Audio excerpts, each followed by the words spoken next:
Hello everyone, welcome back to the GallowgateShots YouTube channel for this new episode of the away say. I think our heart rates have just about gone back to normal after that last 10 minutes against West Brom. Got a bit hairy, but normal service resumes as we travel to St Mary's to take on a Southampton team who've had a bit of an up and down season. Bit of a good, well, we'll talk about it in more detail, but they had a bit of a ropey start to say the least. Picked it back up, but they've not quite got themselves out of relegation fight just yet. Joining us this week is Ben from the Total Saints podcast. Ben, thanks very much for coming on. No worries, Andy. Yeah, nice to talk to you. Yeah, same here. So I've said it's an up and down season. Would you say that's a fair assessment? As Newcastle fans, I'm sure you will know what it's like to follow a club for many, many years and be on a roller coaster, Andy. So I think, whenever...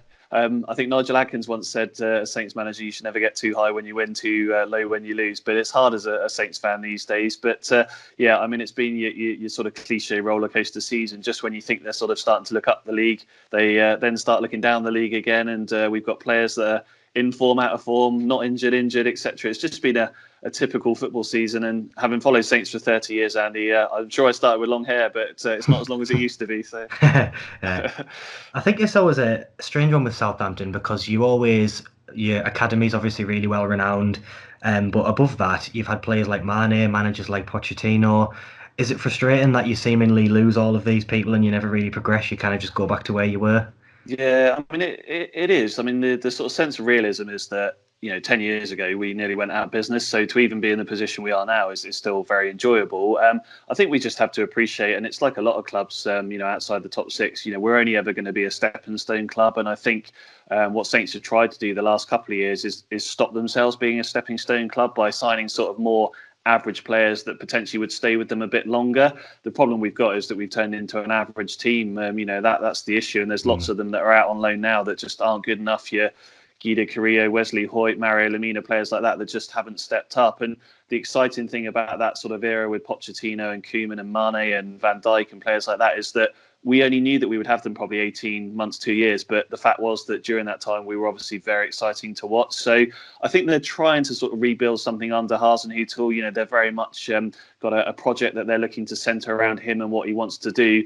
The problem we got a little bit maybe like Newcastle is that squad needs a massive overhaul. We probably need to change half the players, and that's going to take 3 or 4 transfer windows to do. So I think at the moment, we are just a run-of-the-mill Premier League team, really. Yeah, it's crazy logic that in order to progress you have to sign worse players, but that actually makes sense, doesn't it? It's crazy, really. Yeah. You mentioned Hasenhuttl there. I could not believe it when he wasn't sacked earlier in the season. I'm going to mention it, but there was a 9-0 defeat this season, which doesn't happen very often. I'll take your word for it. Yeah, nearly a Premier League record. I mean, what was that like? I don't sound like a stupid question, but it's crazy. I mean, you look back on it now, and as a football fan, you kind of think that was the watershed moment for Saints. In that, we could have gone one or two ways. There's some fierce rivals of yours that play down the road in red and white. We could have potentially ended up like them, plummeting to relegation, ending up in League One. We could have used it as a bit of a catalyst to, as Ralph Hasenhuttl said, press the reset button, decide and sort of rearrange what they were going to do in terms of strategy, mentality. It was simple things like, in that game we played 5 at the back as we had done for a lot of the start of the season. He changed to 4 at the back instantly. That made us a more attacking side, so it's helped us pick up points, Andy. But yeah, I mean, in terms of the manager, he's someone I've always been behind. He's only been with us a year and a half. Before that, we sacked Claude Puel, we sacked Mark Hughes, we sacked Pellegrino. Saints can't afford to keep sacking managers. It costs millions of pounds, as we all know, to sack football managers this day and age. So they went to a lot of effort to bring him in. I think I'd revert back to the point I made a minute ago, which is this squad has needed an overhaul for 2 or 3 seasons. It's, a lot of those players aren't very good. And I think we could have bought Mourinho or Guardiola in and they probably would have struggled with some of the players. So I think as a Saints fan, probably like lots of Newcastle fans, I think most of us are level-headed and understand that we need to take small steps to move forward again. We can't just finish in the top 6 by spending £50 million. That's not going to happen. So I think, it was a massive, massive moment in the season. I don't think there was really ever any doubt that the board would stick behind him for some of the reasons I mentioned, but it has proven a sort of tactical masterstroke on their side. Yeah, I really like him as well, actually. He seems like a nice bloke, and he's got that good balance of being a tactician but a man manager as well. What would you say he's done to sort of rebuild the squad from that 9-0, or you saved your season really. Yeah, he has. I think he's got a bit of passion about him, a bit of charisma. We see so many managers. It would be unfair to comment on Steve Bruce, but they're a bit grey. They're not very exciting, and they're a bit sort of dull. And and there's plenty others around as well. Whereas I think with Hasenhuttl, he's got that passion. He's known as a workaholic. I mean, even before the 9-0, he was renowned for doing 8 till 8 every day. Analysing everything. I think potentially Andy got too carried away in terms of he started overthinking everything and trying to think about how they could turn the season around, but he's a really good man manager. You see him on the pitch giving the crowd the sort of the dance and the waves after the game, giving his players cuddles, all that sort of thing. And I think we all know that many Premier League players this day and age, they like to be wrapped in cotton wool. They like to have the manager's arm around them. They like a bit of sort of sense of well-being, that sort of thing. And that's what he's tried to do. So as I say, I think it could have gone one or two ways. You look back now and think starting the beginning of November on 8 points to sort of think that we are where we are now. It's been some turnaround, and even in the history of sort of following Saints, it's still been a surprise how many of good results they've picked up. Yeah, it's been crazy. I think a lot of people wrote you off. I mean, watching that game, you looked like the manager looked sick of his life. Fans looked like they didn't want to be. It didn't help that it was absolutely tipping it down with rain, and it was just a horrible day. You obviously picked it up, but I've seen your recent results. Has there been another slump, would you say now? Looks like this is an important game. Yeah, I think you're right. We've lost 3 of our last 4. I mean, admittedly, one of those was against Liverpool, which not many teams pick up points. But yeah, we've since lost to Burnley, and then of course West Ham last weekend. As I say with Saints, they never do it the easy way. We cruised up to sort of 34 points about a month ago. You thought, great, a couple of wins we can enjoy. Get the flip flops out, start thinking about the summer. Realistically, we lose this game at the weekend. I know you're not at the moment in the relegation areas, but for both of us, I think, potentially if West Ham or Bournemouth or Watford, someone like that win, there's going to be a 4-point gap with 9 games to play. I mean, that's nothing really. So I think there's a lot of pressure on this game. There's more pressure on us because it's at home, and we've also got a tricky looking end to the season. It's funny, you win a couple of games, the fixtures look easy. You lose a couple of games and they look challenging. And I know Newcastle's run is not too bad. So I think there's a lot of pressure on Saints to try and pick up 3 points this weekend. Absolutely. Yeah, you say that, but we're an odd team in that you say we've got a good run, and they're the teams that we should beat, and then we never do. And then we beat Man City. Then we get like previous seasons getting points against the bigger teams. Nothing makes sense with us. It's funny that you mentioned that you're at home and the pressure's on you this time. I looked at the stats before I gave you a call today, and I see that you're actually bottom of the home table. So games at home you're bottom, and then away you're 6th, which is crazy, really. Do you think it is just a pressure thing at home, or do you think there's something else to it? I'd say it's become a pressure thing. I think the more they've struggled over the last few weeks, the more the fans get restless. We all know what it's like in terms of when the crowd get on the back, and someone gets into a shooting position, then they got no confidence and they pass it and things like that. The other thing I'd say is that Saints are really set up to play counter-attacking football, Andy, and I think that's the challenge. Away from home, teams come at them, it leaves gaps in behind, and they've got the pace of Redmond and sort of Gineppo and Long and Ings and players like that can exploit that at home. And I dare say Newcastle's tactic will become to sort of sit deep and try and hit us on the counter-attack. That's where we've really going to be the tactic. Totally, and that's where we've really struggled because we can't break teams down that do that. We've lost 5 games this season against 2 against Burnley, 2 against West Ham, 1 against you guys, where teams are playing physical, direct football, and we don't know how to stop it. And I think that's the challenge for the Saints. So I think they've done better away from home because of the fact that they do get the opportunity to attack the sort of gaps that teams leave behind. At home, as I say, lots of teams come and sit in against us, and it stops us playing. Yeah, there's some similarities there to Newcastle. I mean, at home, our support is nowhere near as optimistic as it used to be, and there is, when times are tough, which they obviously have been in recent years, you do get that where one misplaced pass and people get on the back. The players don't want to take the responsibility on the shoulders. We do have some players who will do that. So players like St. Maximin who don't care what the crowd's saying, they'll take the ball, try and run with it. I think your one saving grace this time around is that seemingly there's a tactical change from Bruce now. He's finally accepted the fact that he's not Rafa Benitez and he can't play a 5 at the back, which is, we were getting good success from it at the start of the season because we were basically just putting a block up and saying try and beat us and getting lucky on the break. But it looks like now we're going to go to a more traditional 4 at the back. So it might not be as sit back and soak it up as it perhaps would be. But I do like Southampton in their attacking sense, and one player in particular I really love is Danny Ings. He's got to have been huge for you this season. I can see he's up there in the goal scoring charts finally. He's managed to go a full season, touch wood, without actually breaking one of his bones or pulling one of his muscles. I mean, how's he been this year? Yeah, I mean, he has been a revelation. We're not a side that, I mean, our goal scoring's not been too bad this season, but we're not a side that creates massive amount of chances every game. So I think, for him to stick away 15 Premier League goals is maybe the equivalent of an Aguero doing 25, 30 with a City side. It's a real sort of achievement. And I think for him as well, he's a Southampton lad, he's a Saints fan.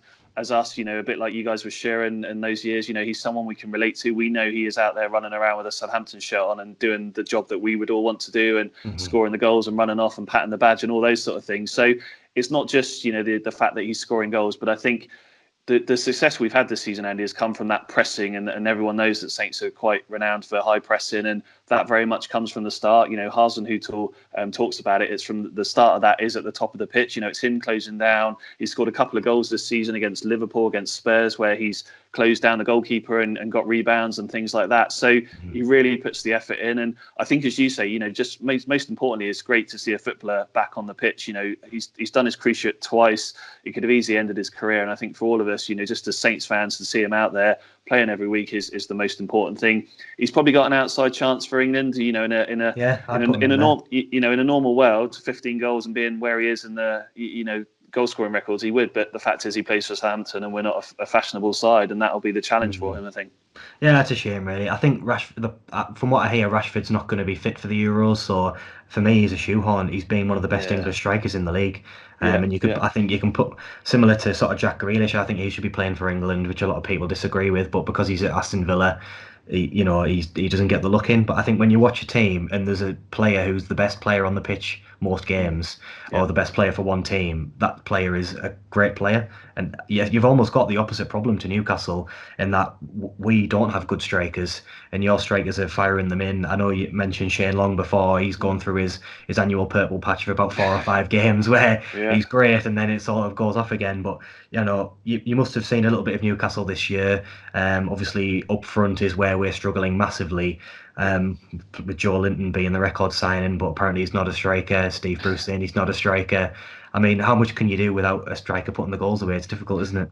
Yeah, well, we're renowned for hitting players. Sebastian Haller hadn't scored for ages. He scored against us last week. And we're renowned for sort of, whenever teams are struggling, a team have gone 10 games without winning, they'll play us, they'll win. A goal scorer hasn't scored for 25 games or something. So I'd keep your fingers crossed for the weekend and Joe Linton, Andy. But yeah, from what I've seen in Newcastle this season, I mean, I saw you at Sheffield United. I saw you, Oxford in the Cup, which was obviously a tricky tie, and you came through that. There's definitely some flair in that side. I'm sure lots of Newcastle fans will chuckle at me saying that as an outsider, but you look at the likes of Sam Maxson, you look at the likes of Almiron. I mean, he's obviously hit a bit of form as well. He scored 2 great goals during the week at West Brom, didn't he? So I think... Don't remember, it was all a blur. It's all gone. But I think it's a side that obviously there's vulnerabilities. There's players that aren't maybe as good as some others, but I mean, you've got an excellent goalkeeper, certainly up the middle of the pitch there with Longstaff's obviously had a good season. So I think there's the sort of core of a decent side there. It'll be interesting to see obviously what happens over the summer with you guys, but I think results are the things that matter. You can play pretty football. Saints do that. We've played pretty football a lot this season and lost games.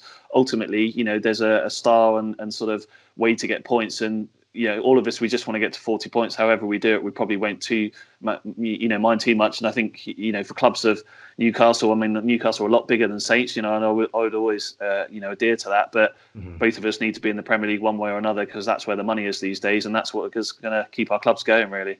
Yeah, I mean, that's the entire Mike Ashley ethos, is that it's just stay in the Premier League no matter what. And this is why this cup run is so unbelievable to us, really.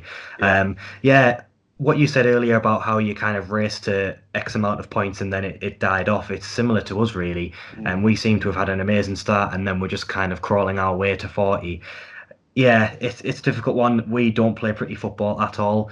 And I think what a lot of fans were saying, even when we were going through our purple patches, it's going to catch up with us eventually. You can't be the lowest possession team in Europe for so long without losing some games. And I think the only variable has been really whether or not we lost the game or not. And it looks like it's caught up with us, which is why Bruce has all of a sudden said, right, let's try and mix it up so we can actually keep the ball and try and create chances. So what are you like defensively? Is that your weak point? Because that seemingly that's our strong point for much of the season. Totally. I mean, I think, as I said earlier, we don't like physical direct sides. The likes of Burnley with Chris Wood, Vidra, Wolves did it to us as well. Obviously, they had Jimenez up front. They had Traore starting on the wing. We were 2-1 up in that game. They moved Traore into that sort of number 10 position, and they beat us 3-2. We couldn't just cope with the pace and power. So that's why I think, joking aside, I think that sort of trio of Joelinton, Sam Maxim, if he's fit, obviously, and Almiron, I think we need to be really worried about them because we're not the quickest at the back. We're not great in the air. We've got Jack Stevens and Jan Bednarek, who are both still fairly young lads, 23, 24. So there's not a lot of experience there. I would imagine Carl Walker-Peters will probably come back in at right back. And then, of course, you've got Ryan Bertrand. You've got the goalkeeper who made a bit of a howler at West Ham last week, who's obviously lacking some confidence. So, as I say, I don't want to sound like I'm being sort of, cynical here, but I think Newcastle, I know their record at St Mary's over the years and at Saints over the years is pretty poor, but I think, it's got to be a game that it's probably got a 0-1 written all over it, to be honest with you, because I just think the way that the styles are set up and the confidence at the moment, Andy, I think it's the sort of game that could go either way.